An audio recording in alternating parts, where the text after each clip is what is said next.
In this video, I will be debunking recent claims regarding Marlo's innocence. If you don't know who I am, I just recently posted a video on Marlo where I was able to prove how she was cheating. Since I will be going over claims in the last video, it might be helpful to watch that video before you watch this one. However, there were a lot of questions and I'm going to answer them all in this video. If you don't know who I am, my name is Voom and I am the owner of a coaching program called Team Cryptic. We have coached upwards of 1,000 people with me and my coaches combined, some of them being the best in the entire world. With that being said, we are definitely able to analyze her gameplay even if it's another game, because we're mainly going to be focused on the concept of aiming. There are 3 main questions in this video that we're going to be going over. The first one being, Marlo has been playing the game for years, so isn't she just consistent with her impossible sensitivity? The second one I've been seeing a lot is Mace is incomparable to UHC, because UHC you're making more movements on the ground, so your aiming is off. For the third question, I'm seeing a lot of people mention the fact that Mace is a montage and that live gameplay should not be comparable to Mace footage.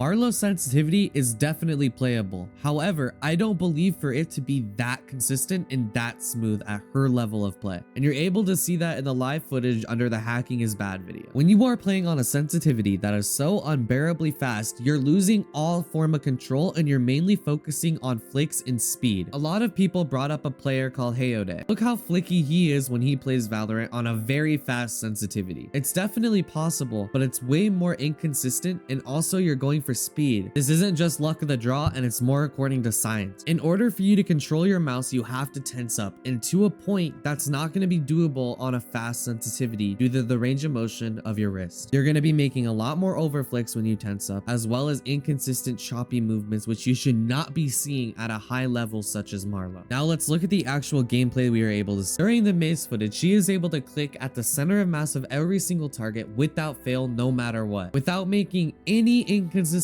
overflicks or underflicks. But whenever she was on hand cam, she was making more flickier movements like how you should normally see, as well as overflicks. This indicates that she is likely not using aim assist in the hand cam footage. When I say the sensitivity is definitely playable, I mean anyone can go in the game right now, change it, and control it somewhat. However, when you are consistently #1 on the entire leaderboard, this sensitivity is more inconvenient to you. This actually brings us on to our next topic, being Mace is incomparable to UHC because UHC is more flickier motions because it's horizontal. Firstly, I would just like to point out that this statement is absolutely false. Mace is way more aim dependent than UHC and Diamond Pot combined. This is because Mace is constantly on a different y-axis plane. UHC is way more horizontal. With that being said, I do agree that 2 different game modes should have 2 different style of aim. But with what I was saying earlier with tracking, smoothness, and control, this style of aim is going to be very hard in a dynamic game mode such as Mace PvP. With that being said, if Mace is a way harder game mode and more aim dependent, why does she have better aim here instead of a game mode that's way more easier to maintain and way more horizontal? And to just put this in perspective, even though it's very highly unlikely to actually do this in a real game, because UHC is horizontal, you're actually able to completely make all your adjustments with your keyboard movement. You don't need to move your mouse at all. However, with the dynamic aiming method such as Mace, you actually have to have consistent tracking a lot of the time because your momentum is constantly moving you away from your opponent. And because of this, it's actually completely impossible to actually aim when you're using Mace with your keyboard. For the absolute last question, we were going to be talking about Mace montage footage versus live VOD gameplay and why the best clip should not be comparable to a live footage.